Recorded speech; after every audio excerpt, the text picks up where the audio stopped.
Hey, what's up guys? Everything Apple Pro here. Hope you're staying safe and healthy. I've got your dose of Apple leaks and news today, including the iPhone 12, some accurate pricing, release date info. One of the models may contain Touch ID, iOS 13.5, and a host of other news.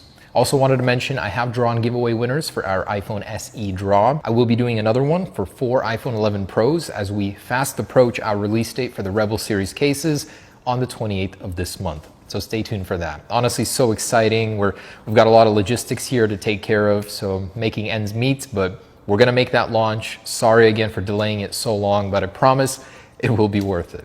All right, so iOS 13.5, let's start there. I didn't cover this one, but essentially what happened is from 13.4.5 beta 2, Apple jumped straight away to 13.5 thanks to a new SDK. Basically, Apple had to update from 13.4.5 beta 2 straight to 13.5 beta 3. Now we're on beta 4. They dropped that today.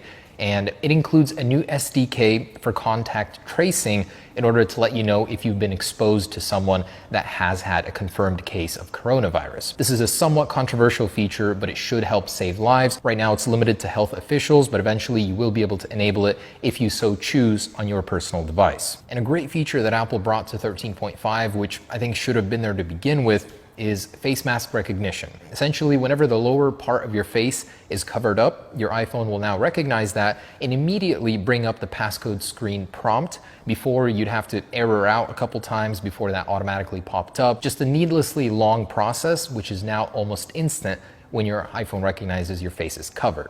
Awesome, especially for these times. And another great health feature in 13.5 is the ability to automatically share your medical ID with a dispatcher on an emergency call from your lock screen without having to dig through your iPhone. This is an option which can be disabled. Also, Apple has further refined their exposure notification toggle within the privacy settings, the health category here. They've made it more clear how your information is shared, and they've made it apparent that this information is not shared unless you have a specific third-party application in which you give access to. Now, the very un-Apple-like thing about this whole iOS 13.5 release is that Apple has left millions and millions of people open to attack with various bugs which have been exposed, such as the notification crashing bug, the various mail bugs. There's a new sandbox 0-day bug, which was patched in 13.5 but still open in 13.4.1.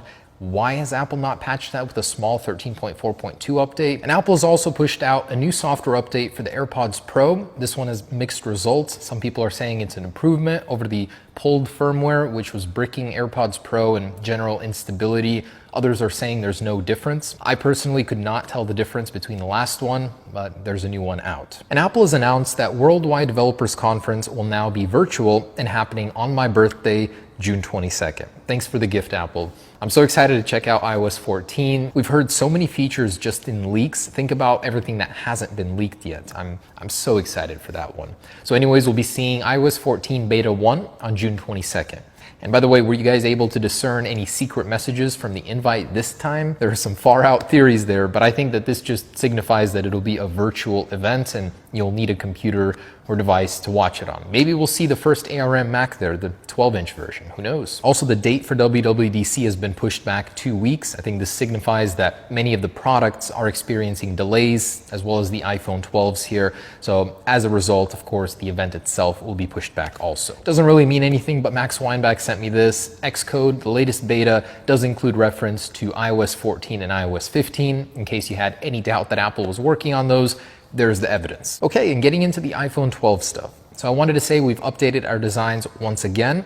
Since Mac Takara was correct about the 6.7-inch iPhone 12 Pro Max, we've used their measurements for all of the other models, the 6.1 Pro and non-Pro models, as well as the 5.4-inch.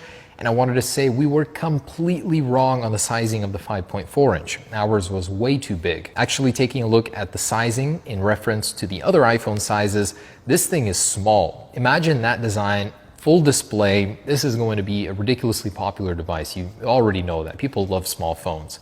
I'm really excited to hold that tiny little nugget in my hands, but the iPhone 12 5.4-inch, much smaller than we thought. Also, courtesy of Jon Prosser, we now have our first look at the iPhone 12 lineup pricing. Usually around this time, May, June, we'll be learning these, so this sounds about right.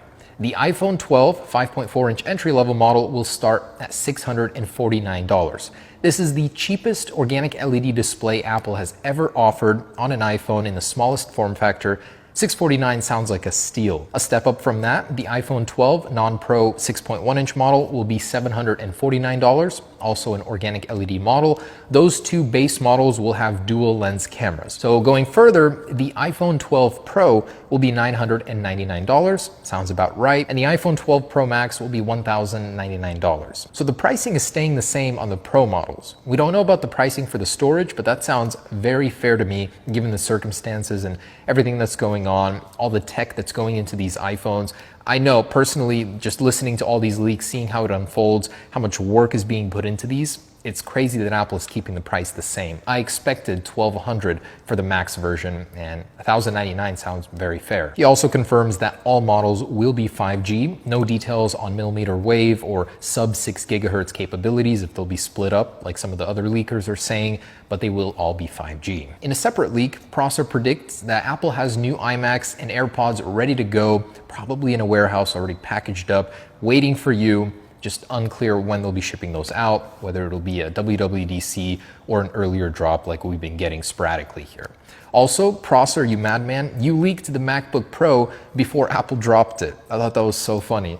MacBook Pro 13-inch, we got a new version of that with the latest 10th generation processors and an all-around spec bump. So not the 14-inch version, which was hyped, but still an appropriate upgrade. I just got the 16-inch version here a bit late, but it's a pretty cool laptop. Just hate that it doesn't have Wi-Fi 6. Also, Prosser mentions we'll be seeing AirTags at WWDC, something that Max Weinbach earlier predicted. And the Wall Street Journal reports that Apple has delayed mass production of the iPhone 12 by about a month. We'll still make a 2020 release, they say, but the order number has gone down slightly, 20% or so from the original intended amount. 2020 release is still likely. An outlandish report from Economic Daily News says that we still could see a Touch ID version of one of the high-end iPhone 12 models this year. So likely the 12 Pro Max, which was rumored earlier to adopt an in-screen ultrasonic fingerprint sensor, could still happen. This would be in collaboration with Qualcomm, and it's possible that it could work on a larger portion of the display, unlike most of the Android phones nowadays, which have a very small area where you have to fit your finger in. It doesn't always scan perfectly. It's totally understandable why Apple wouldn't launch this technology right away. They want the in-screen fingerprint sensor to be mature, to be much more accurate, more reliable, something that I'd say it's not quite fully ready on Android phones right now. It's a bit frustrating to use that on my Galaxy S20. Regarding that in-screen Touch ID, Mark Gurman of Bloomberg did report that that would be happening in 2021, but otherwise other sources did confirm that it is happening. Apple is working on a Touch ID iPhone. Eventually, they're going to want to bring that back for a full screen, bezel-less display before they place the cameras beneath the glass. So it's happening, it's just a matter of, is it happening this year or is it happening next year? And the overall smartphone market is on decline. It's looking a little bit grim right now. 16.5% decline in Q2 with about an 11% decline year over year. Apple's iPhone SE is their saving grace right now, as many Android owners are even converting to the iPhone due to the price and the performance point you get at that price. A sad report from iFixit has found that Apple has removed the chip responsible for 3D Touch in the new iPhone SE. Even though the display is the same, you can swap the display with the iPhone 8. The chip that drives the 3D Touch support has been removed. iFixit went as far as putting an iPhone 8 display in the new SE, but they could not trigger 3D Touch. That is officially dead, as sad as it is. Also, progress is being made on CarKey on the consortium side. So the Car Connectivity Consortium has released specifications for their Digital Key 2.0, which uses NFC, and they've detailed their 3.0 version, which would use an ultra-wideband chip and Bluetooth low energy version. This is tech that Apple is eventually bringing to the iPhone, possibly starting with this year's iPhones in September when they launch them and then October release. But it's exciting that eventually you'll never have to carry an additional set of keys with you, as everything will be digital and in your phone. And a new iMessage patent application is showing that Apple is seriously revamping the iMessage experience and could soon make it possible to edit your texts. Now, it'll leave a little paper trail. You'll see the edits, but that could soon become a thing in iOS 14 or possibly a future version. Also, a ton of new menus, such as new menus for reactions and group messages, a ton of things in that patent, but iMessage is getting a huge overhaul soon. And Tim Cook mentions Apple employees have their heads down and they're working on new products. So excited to see them. Also for iOS 14, that's coming as soon as next month, man. So exciting.